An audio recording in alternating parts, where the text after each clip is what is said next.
everybody, my name's Stephanie and welcome back to my channel. Today I have, as you can see, a book haul for you. Some of these are from Amazon, some of these are from Book of the Month that I am now a member of, and I'll leave a link down below if you're interested. So without further ado, let's get into it. The first set of books that I got are the Acotar series by Sarah J. Maas. I love Sarah J. Maas. Here's the books I have right here. And I had yet to read this series, but my good friend Ashley talked me into it. So I did read this one on Scribd, but it feels so much better just to have the physical book in my hand. I do plan on rereading it. So if you don't know, this book follows Feyre. It says, Feyre kills a wolf in the woods. A beast-like creature arrives to demand retribution. Dragged to a treacherous magical land she knows about only from legends, Feyre discovers that her captor is not an animal but Tamlin, one of the lethal immortal fairies who once ruled their world. As Feyre dwells on his estate, her feelings for Tamlin transform from icy hostility into a fiery passion that burns through every lie and warning she's been told about the beautiful, dangerous world of the Fae. But an ancient, wicked shadow over the fairy lands is growing, and Feyre must find a way to stop it, or doom Tamlin and his world forever. So these are Beauty and the Beast retellings. I think they all are. I could be wrong. I know for sure Acotar is. But I just fell in love with this book, and I had to get the physical one.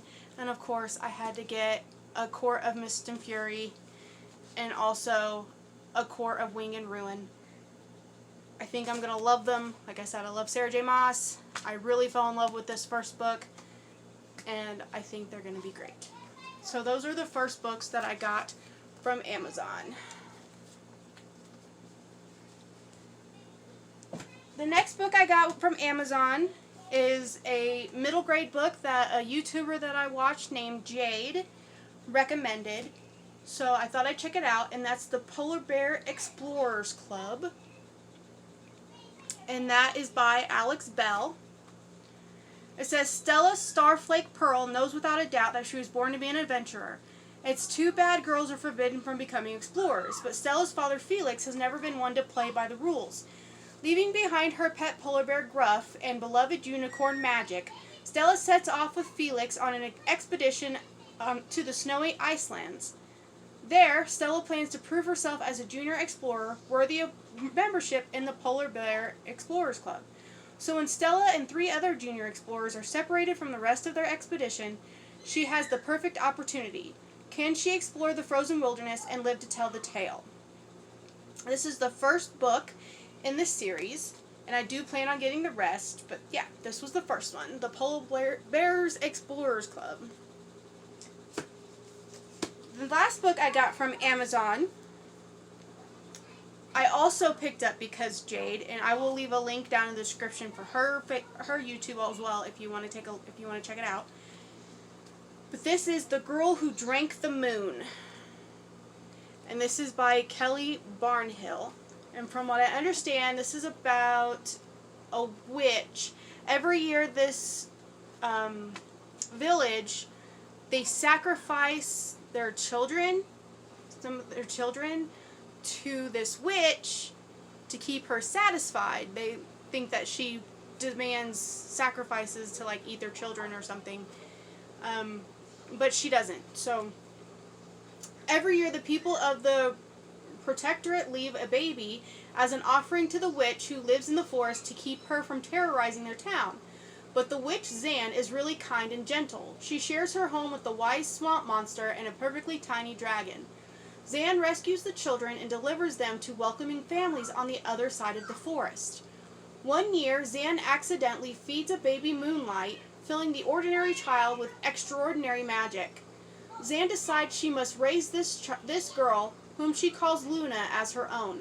As Luna's 13th birthday approaches, her magic begins to emerge with unpredictable consequences, just when it's time for Zan to go collecting another child.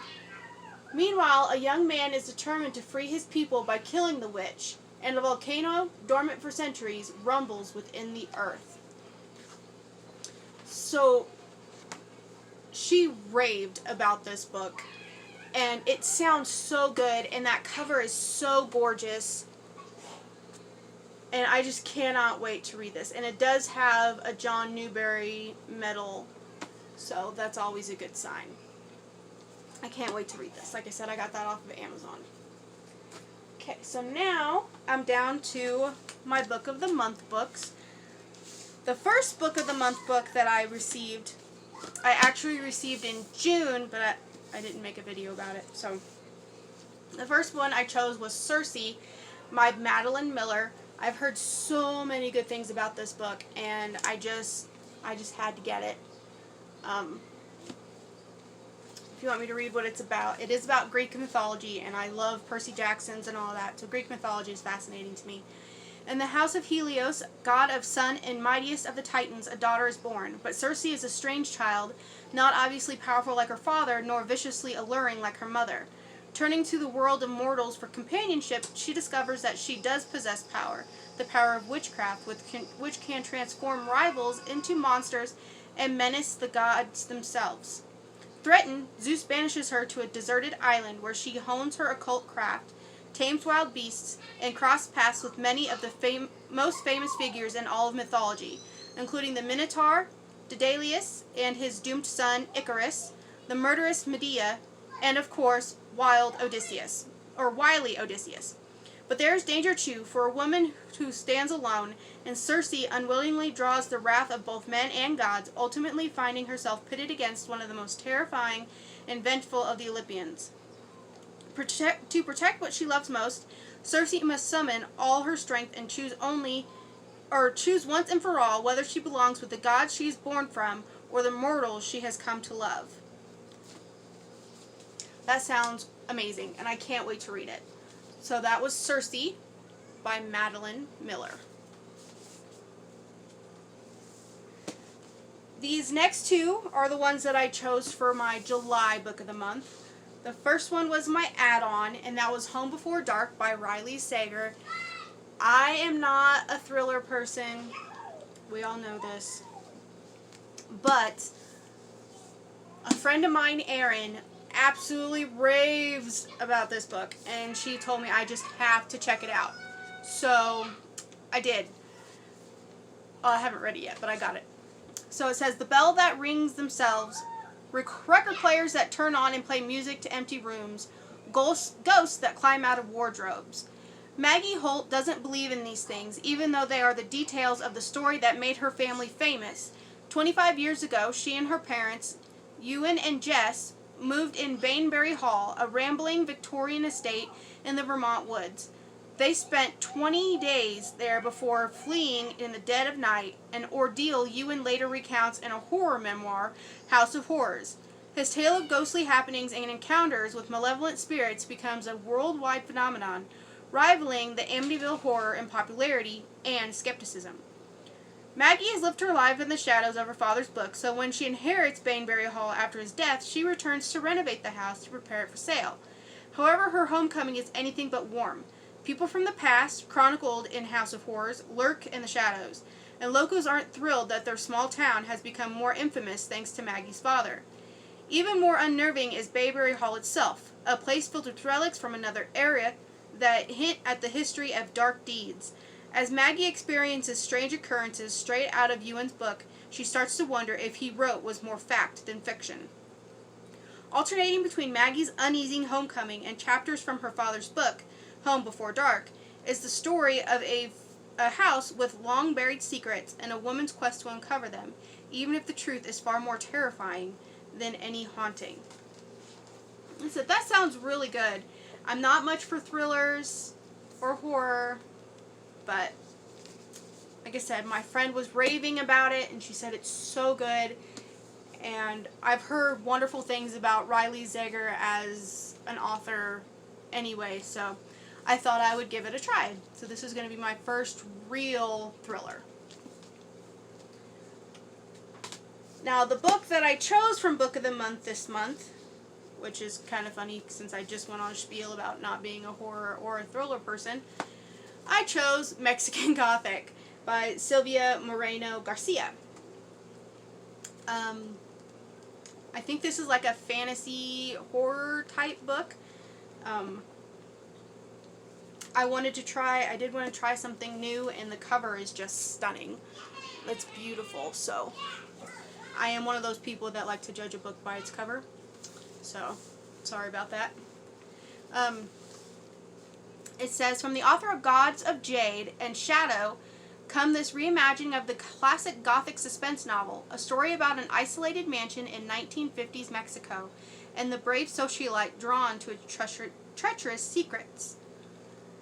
After receiving a frantic letter from her newlywed cousin, Noemi, Taboda, I'm sorry, I'm horrible with names, heads to High Place, a distant house in the Mexican countryside, unsure what she will find. Noemi is an unlikely rescuer. She's a glamorous debutante, more suited to a cocktail party than amateur sleuthing, but she's also tough, smart, and not afraid. Not of her cousin's new English husband, a stranger who is both menacing and alluring. Not to his father, the ancient patriarch who seems fascinated by Noemi, and not even at the house itself, which begins to invade Noemi's dreams with visions of blood and doom. Noemi's only ally is the inhospitable place in the family's youngest son, but he, too, may be hiding something dark. But there are many secrets behind the walls of High Place, and Noemi discovers when she begins to unearth stories of violence and madness. Mesmerized by this terrifying yet seductive world, Noemi may soon find it impossible to save her cousin, or even escape this enigmatic house. So I was kind of drawn to this cover. Obviously, like I said, it's beautiful, and the fact that it is different than what I usually read. But I was just drawn to it, so I wanted to give it a try. So that was my July pick, Mexican Gothic. And again, I will leave a link down below if you're interested in checking out Book of the Month. I believe your first book will be $9.99 for your first month, and then it'll be $14.99 every month after that, and then add-ons are an additional $10. So this book right here, I got an add-on for only $10, which if you go online to get it on like Amazon or something, it's like $20 or $30. So it's definitely worth it to add on. Now this last one is technically a Book of the Month book, but I found it at the local library, and they were phasing it out, so I just got to bring it home and keep it. So that was The Winter Sister by Megan Collins. And yeah, it did come a little torn, which is fine. Secrets between sisters are sacred. Silence is deadly. 16 years ago, Sylvie's sister, Persephone, never came home. Out too late with the boyfriend she was forbidden to see, Persephone was missing for 3 days before her body was found, and years later, her murder remains unsolved. In the present day, Sylvie returns home to care for her estranged mother, Annie, who is undergoing cancer treatment. Prone to unexplained dark days, even before her daughter's death, Annie let her once close bond with Sylvie dissolve in the years after their loss, making for an uncomfortable reunion. Worse, Persephone's former boyfriend, Ben, is now a nurse at the cancer center where Annie is being treated. Sylvie has always believed that Ben was responsible for her sister's murder, but she carries her own guilt about that night, guilt that traps her in the past while the world goes on around her. As she navigates the complicated relationship with her mother, Sylvie begins to uncover the secrets that fill their house and what really happened the night Persephone died, in this spellbinding and suspenseful debut. So that sounded really good too. And as you can see by my choices, I am trying to branch out and read more than just fantasy. So I did get a couple of thrillers and suspense. So we'll see how that goes. So those are all the books that I bought the month of July and one from June. Comment down below. Let me know if you've read any of these, what you think of them. If any of them sound good or interesting to you, I'd be interested to know. Again, I will leave links down below for Book of the Month if you're interested. I will leave links down below for Jade's YouTube if you're interested in checking her out. I do recommend her. She's very funny and she's just great. So yeah. Thanks for watching. Don't forget to like, comment, subscribe, and I'll see you all later. Bye!